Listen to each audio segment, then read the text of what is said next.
The year was 1885, and the loneliness of the high plains was a physical thing, a weight that settled on Arthur McBride's shoulders as surely as his worn leather suspenders. It was in the endless sigh of the wind across the grama grass, in the vast, indifferent blue of the sky, and most of all, in the profound silence of his cabin after his 3 children were asleep. Grief, he had learned, was not a visitor. It was a tenant that had moved in the day he buried his wife, Martha, and it had never paid a cent of rent. His life was a litany of hard-bitten chores that began before the sun bruised the eastern horizon and ended long after it had bled out in the west. He was a man whittled down to his essential parts, a father, a rancher, a survivor. His small spread was pinched between the unforgiving rock of the mesas and the whisper of Navajo territory, a place most settlers avoided.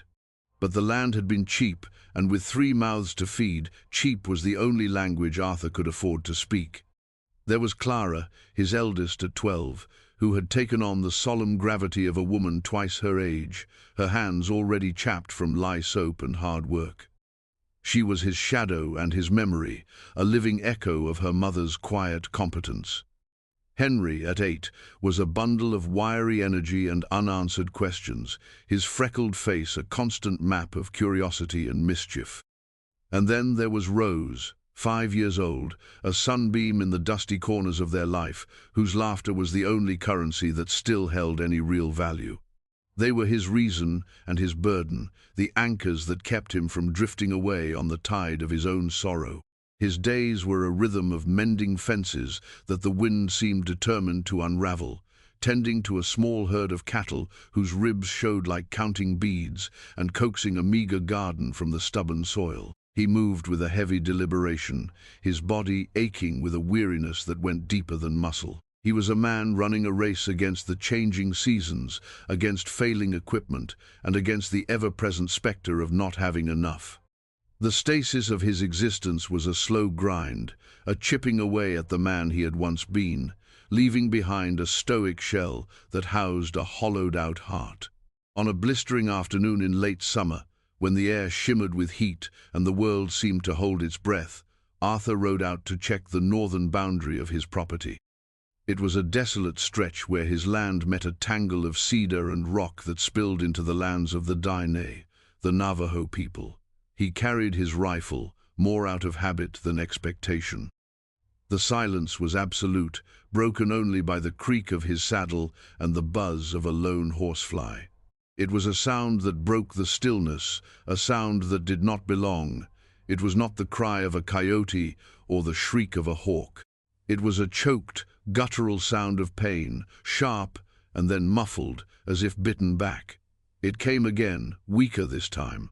Arthur reined in his horse, every sense honed by years of solitude. He listened, his head cocked, his gaze sweeping the jagged terrain. He dismounted, tethering his horse to a juniper tree, and moved forward on foot, his boots crunching softly on the dry earth. The sound led him to a narrow, shaded arroyo, a deep scar in the land. And there, in the dappled light, he saw her. She was on the ground, half hidden by overgrown sagebrush, a young Navajo woman. Her dark hair was a spill of polished jet against the pale dust, and her face, contorted in agony, was beautiful even in its distress. One of her legs was caught, horribly, in the rusted jaws of a bear trap. It was an old one, a cruel relic left by some long-gone trapper, forgotten until this terrible moment. It had clamped down high on her calf, the metal teeth sunk deep into flesh and bone. Blood stained her deerskin dress and pooled in the dust beneath her. For a long moment, Arthur stood frozen, the implications of the scene crashing down on him. A white man finding an injured Navajo woman on this contested border was a spark dangerously close to a powder keg. The sensible thing, the safe thing, was to turn around, ride away, and pretend he had seen nothing. His children's faces flashed in his mind. He was their only protection. But then he looked at the woman. Her eyes, dark and fierce, met his. They were filled with defiance and unbearable pain, but not a shred of pleading. She was trying to pull her leg free, her hands slick with her own blood, a low gasp tearing from her throat with the effort. He could not leave her. The part of him that was Martha's husband, that was Clara's and Henry's and Rose's father, the part that was still a decent man despite all the world had done to him, would not allow it. He holstered his rifle, a deliberate gesture to show he meant no harm, and slowly raised his hands, palms open.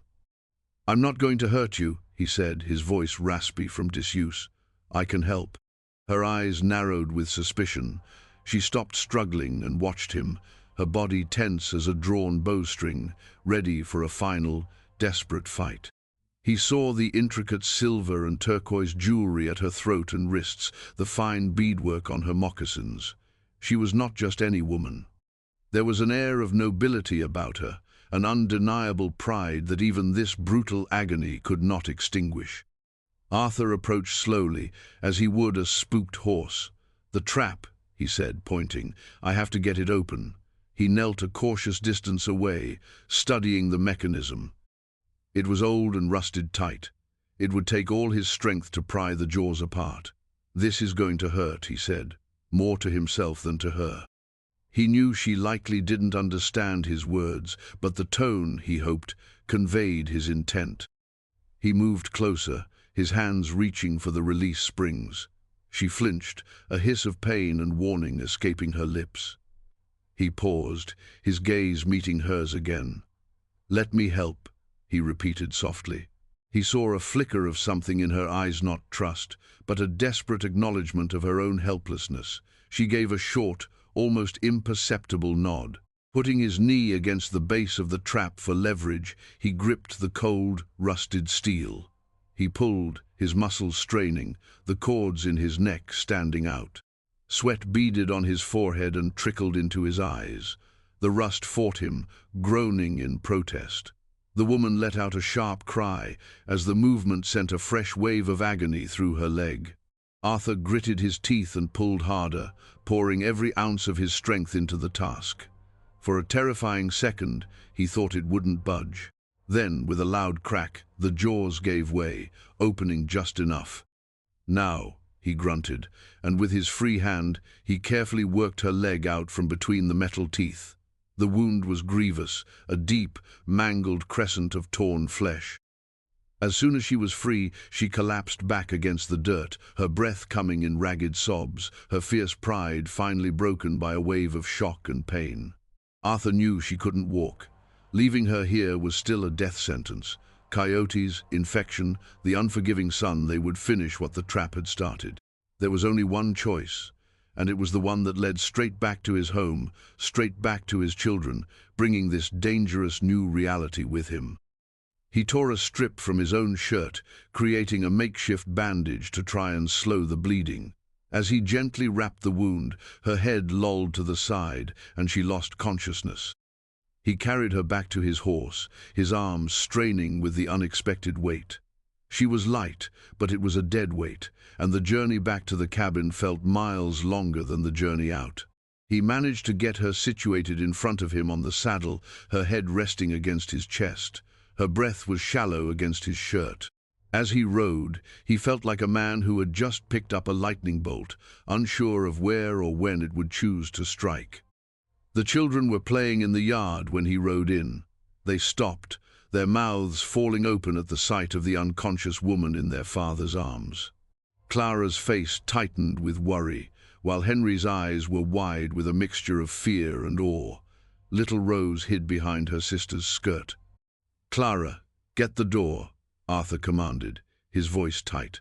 "Henry, fetch me the clean cloths from the chest and a bucket of water from the well, now." They scrambled to obey, their childish games forgotten. Arthur carried the woman inside and laid her gently on his own cot, the only proper bed in the small two-room cabin. The space suddenly felt crowded, charged with a new, potent energy. He worked quickly, his movements economical and sure. He cut away the blood-soaked part of her dress to expose the wound. It was worse than he'd thought. The teeth had torn deep. Clara returned with a basin of water and clean linen, her face pale but her hands steady. She stood beside him, a silent apprentice. "Is she?" Clara started, her voice a whisper. "She's alive," Arthur said, "but she's hurt bad." Together, they cleaned the wound as best they could. Arthur knew enough about animal injuries to know that a wound like this, left by dirty, rusted metal, was a breeding ground for poison in the blood. He found the small bottle of carbolic acid he kept for doctoring livestock and, after a moment's hesitation, diluted it and used it to disinfect the injury. The woman moaned in her unconscious state, but did not wake. He bound the leg tightly with clean cloths, his touch surprisingly gentle. For the rest of the evening, an uneasy quiet settled over the cabin. The woman, whose name he did not know, drifted in and out of a feverish sleep. Arthur sat in a chair beside the cot, watching her, the rifle now resting against the wall nearby. He was acutely aware of what he had done. He had brought a part of the wild, unknown world across his threshold. He had invited trouble to sit at his hearth. He could feel the judgment of his neighbors in the town 10 miles away, could hear their whispers already, got himself mixed up with an Indian. The children were quiet, their usual evening chatter silenced. They ate their simple supper of beans and cornbread without a word, their eyes darting between their father and the still figure on the cot. Later, as Arthur tucked Rose into the small bed she shared with Clara, she looked up at him, her blue eyes wide. "Is the pretty lady going to wake up, Papa?" "I hope so, Sweet Pea," he whispered, his heart aching. "I surely hope so." He sent Henry and Clara to bed and resumed his vigil. The woman's fever rose through the night. He bathed her forehead with cool water, forcing spoonfuls of broth between her dry lips when she stirred. In the flickering lamplight, he studied her face. It was a strong face, with high cheekbones and a proud, firm jaw. Even in the depths of her fever, there was an indomitable quality to her. He found himself wondering about her life, her family, the world she came from that was so close and yet so alien to his own. He was tending to a stranger, yet he felt a strange, protective bond forming, forged in the violence of her rescue and the shared vulnerability of this long, quiet night. He must have dozed off, for he awoke with a start to the first grey light of dawn. The woman was awake. Her dark eyes were open, clear of fever, and fixed on him. The suspicion was still there, but it was tempered with a weary curiosity. She pushed herself up slightly, wincing as she moved her injured leg. "Dezba," she said, her voice a low, musical rasp. She touched her own chest. "Arthur," he replied, touching his. It was their first exchange, a simple offering of names across a vast cultural divide. He brought her a cup of water, and she drank it gratefully. The silence that followed was not as tense as before. It was a silence of observation, of two people taking measure of one another in the pale morning light. It was Henry who saw them first. He had gone out to the privy and came running back inside, his face ashen. "Papa," he hissed, his voice trembling. "Papa, come quick." Arthur was on his feet in an instant, grabbing his rifle. He moved to the door and peered out. His blood ran cold. The horizon, which had been empty moments before, was now dark with them. Warriors, dozens of them on horseback, sitting motionless, their figures stark silhouettes against the rising sun. They were armed with rifles and bows, their faces painted, their presence a silent, overwhelming threat. At their head sat an older man with a face like a carved rock, his bearing regal and commanding. He wore a headdress of eagle feathers that signified great authority. Arthur's heart hammered against his ribs. This was it. The lightning bolt was about to strike. He glanced back at Dezba. She had pulled herself to a sitting position, and there was a look of alarm on her face. "My children," Arthur said, his voice low and urgent, gesturing them to the back room. "Stay there. Do not make a sound." Clara, her eyes wide with terror, herded her younger siblings away from the door, her own fear secondary to her duty to protect them. Arthur took a deep breath, trying to steady his shaking hands. He could not show fear. He was a father protecting his home. He leaned his rifle against the inside of the doorframe, where he could reach it, but it was not in his hands, and stepped out onto the porch. He stood there alone, a solitary figure in a worn work shirt, facing a small army. The riders did not move. They simply watched him, their collective gaze a heavy, palpable force. The sun climbed higher, casting long shadows across the yard. The air was thick with a silence that screamed. Finally, the leader, the man with the eagle feathers, urged his horse forward, halting just beyond the crude fence that marked Arthur's yard. He was followed by 2 other warriors, who stopped a few paces behind him. The chief's eyes, dark and piercing, scanned everything. They took in the small, weathered cabin, the scrawny chickens scratching in the dust, the patched roof. They lingered on the open doorway, and then they settled on Arthur. It was a gaze that seemed to peel back a man's skin and look right into his soul, weighing his worth, judging his spirit. Arthur met the gaze and held it, his posture straight, his hands loose at his sides. He would not be the first to look away. Minutes stretched into an eternity. The tension was a physical coil in Arthur's gut. He thought of his children huddled inside, of Martha, of the promise he'd made to keep them safe. He had brought this upon them with a single act of compassion. He braced himself for the accusation, for the demand, for the violence he was sure was coming. Just then, the cabin door creaked open. Dezba stood there, leaning heavily on the doorframe. She had fashioned a crude crutch from a broken chair rung. Her face was pale, but her eyes were bright and clear. She looked at the chief, and a torrent of Navajo words spilled from her lips. Her voice was strong, carrying across the silent yard. She spoke for a long time, her hands gesturing toward the arroyo where he'd found her, toward her bandaged leg, and then toward Arthur.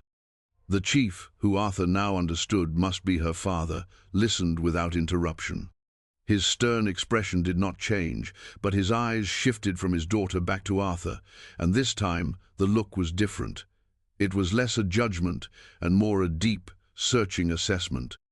When Dezba finished speaking, she remained in the doorway, a silent witness to what would happen next. The chief, whose name Arthur would later learn was Hosteen, spoke for the first time. His voice was deep, like the rumble of distant thunder. He spoke in his own tongue, and one of the warriors beside him translated into halting, heavily accented English. "She is Dezba, my daughter," the translator said, his eyes hard. "She says you freed her from the iron tooth. She says you brought her to your home, that you cleaned her wound, that you gave her water." Arthur simply nodded, his throat too dry to speak. Hosteen spoke again, a longer stream of words. The translator listened, then turned back to Arthur. "Our trackers followed the trail. We found the trap. We found your boot prints next to her blood. We came expecting to find her body and to take payment for it from you and your children." A cold dread washed over Arthur. He had been right to be afraid. That had been their intent. He stood his ground. The chief's gaze fell upon the neatly wrapped bandage on Dezba's leg, visible in the doorway. He looked at Arthur's home again, seeing it differently now, not as the hovel of an intruder, but as the shelter that had saved his child. He saw the poverty, the struggle, the evidence of a hard life. And he saw the man who, despite having every reason to fear them, had chosen kindness. Hosteen spoke a final time, his voice softer, laced with a tone of authority that required no translation. The translator's expression was one of clear disbelief. He hesitated, as if unsure how to phrase the words. "Our law demands that a life debt be honored," he said slowly. "You have saved the daughter of a chief. This creates a debt that cannot be ignored. My chief, he does not wish to be in debt to a white man." Arthur braced himself. He expected an offer of horses, perhaps blankets, the traditional currency of such transactions. It would be a welcome relief, but it wouldn't solve the fundamental problem of his life, the crushing, relentless loneliness and the struggle to keep his family from starving. "He sees you are a man alone with your children," the translator continued, his voice heavy with the weight of the message. "He sees your herd is thin and your fields are dry. The winter will be hard for you." The translator paused, looking from his chief to Arthur. "My chief, Hosteen, makes you this offer. My people will give you 20 head of cattle and 10 sacks of corn. We will ensure no harm comes to you or your family from our lands. We will consider the debt paid." Arthur's mind reeled. It was a fortune, it was survival, it was more than he could have dreamed of. A wave of relief so profound, it almost buckled his knees, washed over him. I accept," he managed to say. "Thank you." But the translator held up a hand. "That is the first part of the offer. There is a condition." Arthur's hope faltered. Of course there was. "My daughter's leg is badly injured. She cannot ride. To move her now would risk the poison taking hold or the bone healing crooked. It is a journey of 2 days back to our camp. She needs to stay where she is, to heal where she is safe." The translator's gaze was intense. "The offer stands only if you allow Dezba to remain in your care, under your roof, until she is strong enough to return to us. You will protect her as you have already done. You will give her shelter. In return, you will have our protection and our provision. The debt will be honored through this shared responsibility." It was an offer that would change everything. It was not just about cattle and corn. It was about weaving his life, however temporarily, into the fabric of theirs. It meant defying every prejudice he had ever known and inviting the scorn of his own people. It meant this strange, proud, beautiful woman would remain in his home, in the center of his solitary life. He looked from the implacable face of the chief to the doorway where Dezba stood watching him, her dark eyes holding a question he could not yet decipher. He thought of the long, empty evenings, the silent meals, the heavy weight of his grief. And for the first time in a long time, he felt a flicker of something other than loss. It was not quite hope, but it was its cousin. It was possibility. He was being offered more than survival. He was being offered a reprieve from the crushing isolation that had defined his world. Arthur McBride, the struggling single dad, the lonely widower, looked at the Navajo chief and gave a single, firm nod. "She can stay," he said, his voice clear and steady. "She will be safe here." A look of profound relief crossed Dezba's face. Chief Hosteen watched Arthur for a long moment more, and then, for the first time, he inclined his head in a gesture of respect. He gave a sharp command, and the warriors, who had been a wall of silent menace, began to turn their horses, their movements fluid and controlled. They flowed back toward the horizon, leaving only the chief and a handful of others behind. The next few weeks fell into a new, unfamiliar rhythm. True to Hosteen's word, 2 young Navajo men delivered a small herd of healthy cattle the next day, their horns glinting in the sun, along with sacks of corn and dried beans that filled Arthur's depleted larder. The threat of the coming winter receded, replaced by a sense of security he hadn't felt in years. But the more significant change was inside the cabin. Dezba's presence filled the silence. As her legs slowly healed, she moved from the cot to a chair by the hearth, her hands never idle. She showed Clara how to weave intricate patterns with dyed grasses, her long, graceful fingers moving with a mesmerizing skill. She taught Henry the names of the birds in her own language, her voice a soft melody that warmed the small room. She had a special affinity for little Rose, who would sit at her feet for hours, listening to stories of Coyote and the Star Dancers. Stories that painted a world of magic and wonder over the drab canvas of their lives. Arthur found himself watching her constantly. He watched the way the firelight caught the silver in her bracelets, the way she smiled at his children, a rare, beautiful thing that transformed her proud face. Communication remained a challenge, a patchwork of gestures, single words, and the surprising translations offered by Clara, who seemed to have a natural gift for understanding. But they began to communicate on a deeper level, in the shared language of work and care. He would come in from the fields, weary and covered in dust, and find a hot meal waiting, not just his usual beans, but something she had prepared, adding wild herbs she'd instructed Henry to find. She mended their clothes with stitches so fine they were nearly invisible. She was bringing order and a quiet beauty back into a home that had long been bereft of both. One evening, after the children were asleep, they sat in the quiet glow of the fire. Arthur was cleaning a piece of tack, his hands moving with familiar purpose. Dezba was polishing one of her silver bracelets with a soft cloth. "Your wife," she said, her English still hesitant but improving daily. "Clara, she speaks of her." Arthur's hands stilled. He rarely spoke of Martha. The pain was still too close to the surface. He looked into the flames, his throat tight. "Her name was Martha," he said, the name feeling strange on his tongue. She was like Clara, kind and strong. The fever took her 2 years ago." Dezba was silent for a long moment. Then she spoke softly. "I lost my mother when I was a girl, a sickness that came with the winter. My father, he became like the mountain, hard and silent. Grief makes a stone of a man's heart." She looked at him, her eyes filled with a profound understanding that transcended words. "But a stone can be warmed by the sun." In that moment, Arthur felt a crack appear in the wall he had built around himself.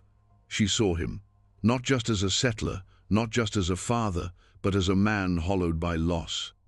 He saw her not as a Navajo princess or a stranger, but as a woman who knew the same deep sorrow. The isolation he had carried for so long began to feel a little less absolute. As the weeks turned into a month, her leg grew stronger. She could walk with only a slight limp. The day was approaching when her people would come for her. The thought left a strange, hollow ache in Arthur's chest. He had grown used to her presence, to the sound of her voice, to the way the cabin felt less like a shelter and more like a home. One afternoon he found her by the creek, watching Rose chase dragonflies. She stood with a stillness that was part of her nature, a deep connection to the land that he, for all his work upon it, had never felt. "My father will send for me soon," she said, not looking at him. "I know," he replied, his voice quiet. She turned to face him then. "In my world, a home is made by a woman's hands and a man's strength, together. This place, it was a shelter. Now, it is becoming a home." She paused, her gaze steady and direct. "You are a good man, Arthur McBride. Your heart is not made of stone." He didn't know what to say. He could only look at her, at this woman who had been brought to him by a cruel twist of fate, who had endured terrible pain and had repaid it with grace and kindness. He saw the life she had brought back to his home, to his children, and to him. The thought of her leaving was like imagining the sun failing to rise. The day Hosteen and his warriors returned, the air was crisp with the promise of autumn. They did not arrive as a threat, but as an escort. Arthur stood on his porch once more, but this time he was not alone. Dezba stood beside him, and his children were clustered near, their faces sad. Hosteen dismounted and approached, his eyes moving between his daughter and Arthur. He saw his daughter was whole and strong again. He saw the healthy cattle grazing on the hill. He saw the look in Arthur's eyes as he gazed at Dezba. He spoke to his daughter in their tongue, his voice soft. She replied, her voice clear and firm. She looked at Arthur, then back to her father, and spoke again, a longer speech this time, her tone earnest and full of conviction. Hosteen listened, his expression unreadable. When she was finished, he looked at Arthur for a long, silent minute. Then he spoke to him directly, without a translator, in slow, carefully chosen English. "You have honored the debt," the chief said. "My daughter is healed. You have our thanks." He paused. "She tells me her spirit wishes to stay in this place. She says her home is no longer with us, but here, with you and your children." Arthur's heart stopped. He looked at Dezba, who met his gaze with a quiet, hopeful courage. He saw his own future reflected in her eyes, a future that was not empty and silent, but filled with her strength, her warmth, her love. The chief's gaze was piercing. "This is not our way, but my daughter's heart is strong, stronger than my own.